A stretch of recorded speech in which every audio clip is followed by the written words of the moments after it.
Warbear. Arr.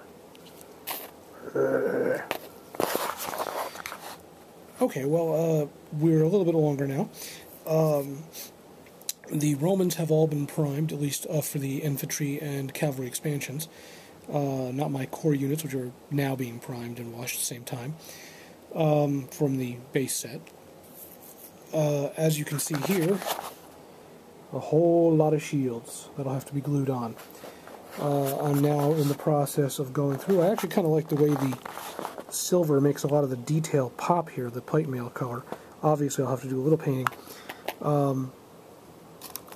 For comparison and contrast, here is what the leader units look like, and as you can see, while they're not terrible paint jobs, they're not at the same time like astounding paint jobs. They're suddenly going to make all my workmanship paintment look like bad. So, you know, I mean, technically I could just leave them like this, you know, and they're table ready now, but I want to put a little bit of work into them.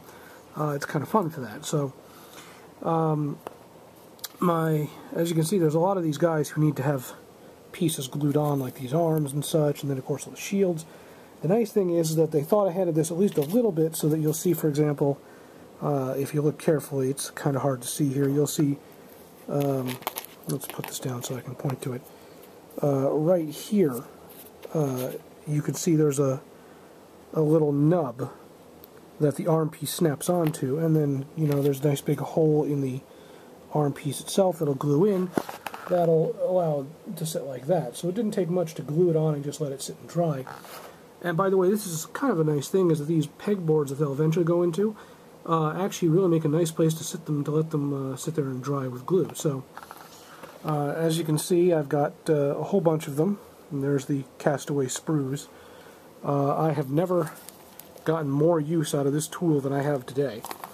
So we'll go on with that, and then we'll see where we go. I gotta get these together, glue them together, and then I'll think about possibly painting. Hey, a quick side note, because I've discussed this a lot in my Flames of War stuff and what Battlefront does wrong. An example. This graphic here shows a Kettenkrad, which I've currently had a problem with. And you'll notice that it shows two treads going on, guy, stuff like that. What you don't see is that it's actually a left and right tread, and there's no indication of that here. And it's not easy to assemble. Compared to these, which has a fairly complete, detailed spot listing. Notice the little points showing where the glow goes. And really nice design. You notice that little notch there in the midsection. The horse snaps in. And this fellow, notice the notches on his knees there. He snaps right into place. There's no question there. Battlefront needs to step up and make their designs a little better, because these are really nice. And now it's painting time. And say hey, hi, buddy. Hello. We're doing a little painting now on the Romans. And we're not going to go really very detailed. We're just going to go, you know, a little bit of color to spruce them up, starting off with yellow and gold. I know it doesn't look gold, but this doesn't show up that well. But when you stir it up, the metallics all settle a little bit. It looks all milky here, but it's gold. Trust me, it'll go gold on. And we're just going to give a nice little light paint, and we'll probably finish it off with some shader from Army Painter, and then we'll see how they look, and they'll look pretty nice, I hope. So here we are. It's been, I don't know, 2 hours, give or take. And thanks to my help of my son, we now have a fully painted line of Roman infantry and cavalry. They are not 100% done. They've well, my son decided to get a little creative here, but that's okay. That was the whole point. These are painted with the philosophy that they're not even necessarily even what I would call table ready for Flames of War, where we sort of still treat the minis like fine china.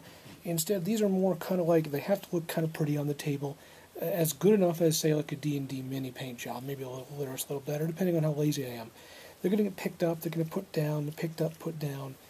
they're going to get manhandled. So, and they're not really the highest quality as far as, you know, you're gonna get your fingers all over them. So there's no reason to go too crazy, especially since there's thousands of them.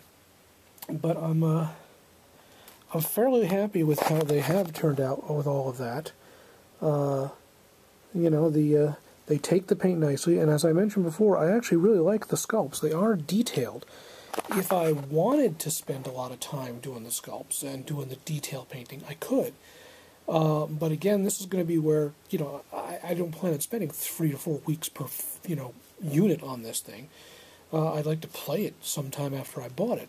So the idea here is to get guys like these, you know, get them fairly simply painted, so that here, you know, you've got yourself a, you know, it's a dude on a attack bear in armor. What else could you love? You know, that's what it's all about, man. And as you can see, they go very nicely on their little thing. They look perfect. They come on, came off. What I'm going to do next is apply the Army Painter lightest shade possible. I'm going to experiment because I'm not quite sure how it's going to take to this type of plastic. And if that succeeds, then I'll do the whole army. Then I'll varnish with the spray varnish, and then they're ready for the table. And then I'll show you how that looks. So I guess we'll see you next. All right, here's what we're going to do. This dude is going to be our test figure. I'm going to try something I've never done before, which is I'm going to use the quick shade, which I love. But this time I'm going to use this old Citadel brush, and I'm actually going to paint the quick shade on, which is what I've seen some people try. The brush will, of course, be destroyed by the end of the process of quick shading a lot of stuff, but it uses a lot less of this and none of the shake-off material, and it hopefully won't stink quite as bad. And we'll see what the results are. So just wanted to let you know that's what we're going to try next.